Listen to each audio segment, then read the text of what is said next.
அந்தமான் பகுதியில் தென்மேற்கு பருவமழை இன்று தொடங்கும் என வானிலை ஆய்வு மையம் கணித்துள்ளது. தென்மேற்கு வங்கக்கடல் மற்றும் அதனை ஒட்டிய மத்திய மேற்கு வங்கக்கடல் பகுதிகளில் ஆழ்ந்த காற்றழுத்த தாழ்வு பகுதி நிலவி வருகிறது. இதனால் விழுப்புரம், கடலூர், மயிலாடுதுறை, தேனி மாவட்டங்களில் இன்று கனமழை பெய்யும் என வானிலை ஆய்வு மையம் கணித்துள்ளது. இதேபோன்று திண்டுக்கல், தேனி, கோயம்புத்தூர் மற்றும் நீலகிரி மாவட்டங்களில் நாளை கனமழைக்கு வாய்ப்பிருப்பதாக கூறப்பட்டுள்ளது. சென்னையை பொறுத்தவரை நகரின் ஒரு சில பகுதிகளில் இன்று மிதமான மழை பெய்யக்கூடும் என வானிலை ஆய்வு மையம் குறிப்பிட்டுள்ளது. இந்நிலையில் அந்தமான் பகுதியில் தென்மேற்கு பருவமழை இன்று தொடங்கும் என வானிலை ஆய்வு மையம் கணித்துள்ளது. குறிப்பாக தெற்கு வங்கக்கடலின் சில பகுதிகள், அந்தமான் கடல் பகுதிகள், அந்தமான் மற்றும் நிக்கோபார் தீவு பகுதிகளில் தென்மேற்கு பருவமழை தொடங்கும் என கூறப்பட்டுள்ளது. வழக்கமாக மே 20ஆம் தேதி தென்மேற்கு பருவமழை தொடங்கும் நிலையில் இந்த ஆண்டு சற்று முன்னதாகவே தொடங்கும் என வானிலை ஆய்வு மையம் கணித்துள்ளது. தமிழ்நாட்டில் மேலும் 10 IAS அதிகாரிகள் இடமாற்றம் செய்யப்பட்டுள்ளனர். தாவேக அரசு ஆட்சிக்கு வந்ததை அடுத்து பல்வேறு துறை சார்ந்த அதிகாரிகள் இடமாற்றம் செய்யப்பட்டு வருகின்றனர். அந்த வகையில் தகவல் தொழில்நுட்பம் மற்றும் டிஜிட்டல் சேவைகள் துறையின் கூடுதல் தலைமைச் செயலாளராக பிரதீப் யாதவ் நியமிக்கப்பட்டுள்ளார். கைத்தறி, துணிநூல் மற்றும் கைவினைப் பொருட்கள் துறையின் முதன்மை செயலாளராக DN வெங்கடேசை நியமித்து அரசு உத்தரவிட்டுள்ளது. வேளாண்மை உற்பத்தி ஆணையர் மற்றும் வேளாண்மை உழவர் நலத்துறை செயலாளராக P. சங்கர் பொறுப்பேற்றுள்ளார். கூட்டுறவு சங்கங்களின் பதிவாளராக லதா இடமாற்றம் செய்யப்பட்டுள்ளார். சமூக பாதுகாப்பு திட்ட இயக்குநராக காயத்ரி கிருஷ்ணனும், நில அளவை இயக்குநராக தீபக் ஜேக்கப்பும் நியமிக்கப்பட்டுள்ளனர். மாநில மனித உரிமைகள் ஆணையத்தின் செயலாளராக P. முருகேஷும், புதிய வேளாண்மை துறை இயக்குநராக KV முரளிதரனையும் நியமித்து அரசு உத்தரவு பிறப்பித்துள்ளது. குறிப்பாக 41 பேர் உயிரிழந்த கரூர் மாவட்டத்தின் ஆட்சியர் ரவிக்குமாருக்கு பதிலாக C. முத்துக்குமரனை நியமித்து தமிழ்நாடு அரசு அரசாணை வெளியிட்டுள்ளது.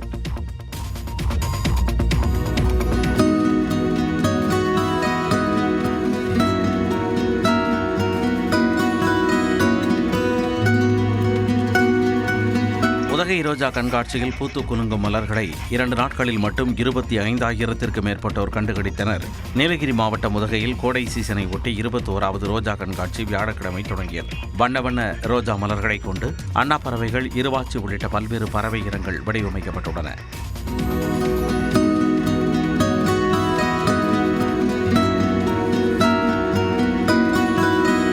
கண்கவர் ரோஜா மலர்களை கடந்த 2 நாட்களில் மட்டும் 25,000த்திற்கும் மேற்பட்டோர் கண்டுகளித்தனர். ஃப்ளவர் ஷோன்னு சொல்லியிருந்தாங்க, ரோஸ் ஷோன்னு சொல்லியிருந்தாங்க. வந்தோம். இங்கே நிறைய ஃப்ளவரை வச்சு நிறைய பேர்ட்ஸ் மாதிரிலாம் வச்சுருக்காங்க. ரொம்ப நல்லா இருக்கு. ஊட்டி ஃபர்ஸ்ட் டைம் இப்போ தான் நாங்கள் வந்திருக்கோம். எதர்ச்சியாக வந்தப்போ இந்த ரோஸ் ஷோன்னு சொன்னாங்க. பார்த்தோம், சூப்பராக இருக்கு. ரோஸ்லேயே இந்த பேர்ட்ஸ்லாம் செஞ்சுருக்காங்க, செம்மையாக இருக்கு. நாங்கள் நல்லா என்ஜாய் பண்ணிட்டு இருக்கோம். இங்கே கூட வந்து குட்டீஸு சூப்பராக என்ஜாய் பண்ணுறாங்க. இதனிடையே உதகையில் 128வது மலர் கண்காட்சி திங்கட்கிழமை தொடங்கி மே 28ஆம் தேதி வரை மொத்தம் 11 நாட்கள் மலர் கண்காட்சி நடைபெறுகிறது. இதையொட்டி திங்கட்கிழமை நீலகிரி மாவட்டத்திற்கு உள்ளூர் விடுமுறை அறிவிக்கப்பட்டுள்ளது.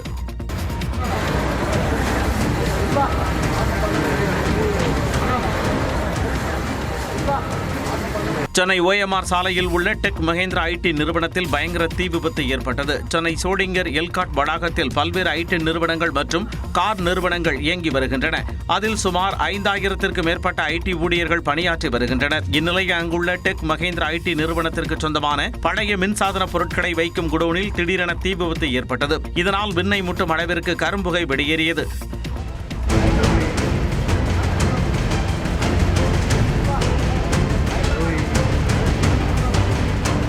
அதிக அளவில் கரும்புகை வெளியேறியதால் நிறுவனத்தில் பணியாற்றிக் கொண்டிருந்த ஊழியர்கள் பாதுகாப்பாக வெளியேற்றப்பட்டனர். தகவல் அறிந்து சம்பவ இடத்திற்கு விரைந்த தீயணைப்பு வீரர்கள் 3 மணி நேரத்திற்கு மேலாக போராடி தீயை கட்டுக்குள் கொண்டு வந்தனர்.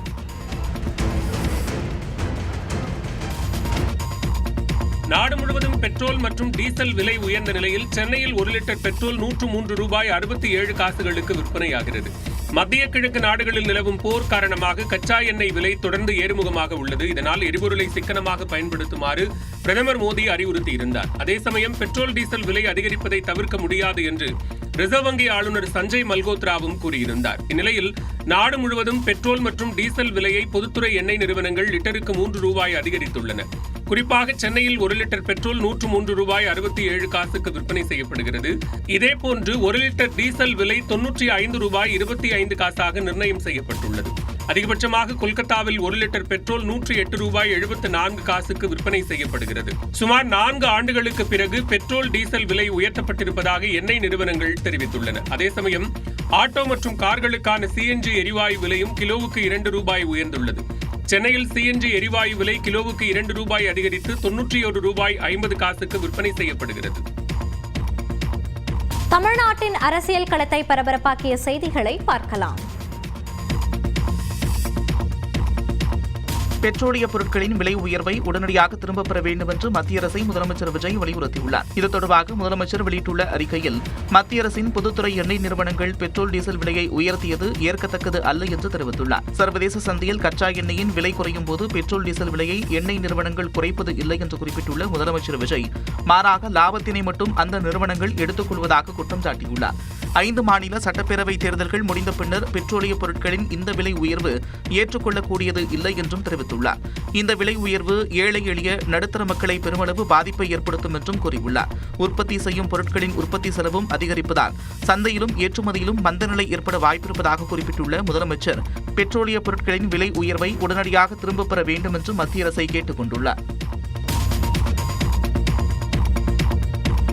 பெட்ரோல், டீசல், சிஎன்ஜி விலை உயர்வால் சாமானிய மக்களின் வாழ்வாதாரமே கேள்விக்குறியாகி இருப்பதாக திமுக தலைவர் மு க ஸ்டாலின் தெரிவித்துள்ளார். தனது எக்ஸ் பக்கத்தில் பதிவிட்டுள்ள அவர், மத்திய பாஜக அரசு மக்களின் தலையில் அடுத்தடுத்து பாரத்தை போடுவதாக குற்றம் சாட்டியுள்ளார்.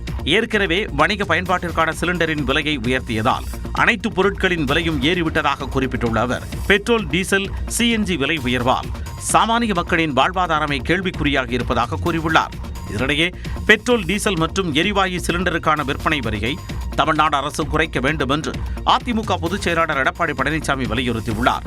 இது தொடர்பாக தனது எக்ஸ் பக்கத்தில் பதிவிட்டுள்ள அவர், டீசல் விலை உயர்வால் அத்தியாவசிய பொருட்களின் விலை கடுமையாக உயர்ந்து பொதுமக்கள் பெரிதும் பாதிப்படையும் சூழ்நிலை உருவாகியுள்ளதாக தெரிவித்துள்ளார்.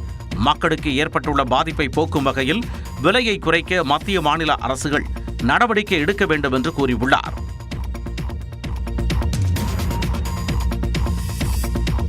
தமிழ்நாட்டின் தொழில் நிறுவனங்களின் உயரதிகாரிகளுடன் முதலமைச்சர் ஜோசப் விஜய் ஆலோசனை மேற்கொண்டார். சென்னை தலைமைச் செயலகத்தில் நடைபெற்ற ஆலோசனைக் கூட்டத்தில் BMW, CI, TVS, Hudson motor உள்ளிட்ட கார் நிறுவனங்களின் முதன்மை செயல் அதிகாரிகள் பங்கேற்றனர். இதில் தொழில் முதலீடுகள், புதிய தொழிற்சாலைகளை அமைத்தல் மற்றும் மின்சார வாகன உற்பத்தியை அதிகரித்தல் தொடர்பாக ஆலோசிக்கப்பட்டது. மேலும் தமிழ்நாட்டில் கார் உற்பத்தித் துறையை மேம்படுத்துதல், வேலை வாய்ப்புகளை அதிகரித்தல், இளைஞர்களுக்கு புதிய வேலை வாய்ப்புகளை உருவாக்குதல் உள்ளிட்டவை குறித்தும் ஆலோசனை மேற்கொள்ளப்பட்டது. இதனைத் தொடர்ந்து குறுவை நெல் சாகுபடி மற்றும் முக்கிய அணைகளின் நீர் இருப்பு குறித்து அதிகாரிகளிடம் முதலமைச்சர் விஜய் கேட்டறிந்தார். இந்த கூட்டத்தில் வேளாண்மை மற்றும் உழவு நலத்துறை, நீர்வளத்துறை உயரதிகாரிகள் பங்கேற்றனர்.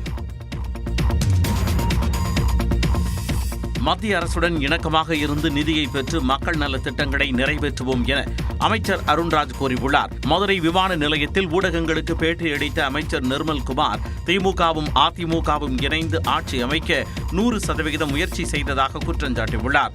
அவர் CV சண்முகம் தரப்பு தாவேகாவுக்கு ஆதரவு அளித்தது குறித்து விளக்கினார். திமுகவும் அதிமுகவும் சேர்ந்து ஒரு ஆட்சியை அமைக்க வேண்டும் என்று முயற்சி செய்தான் இருக்கு.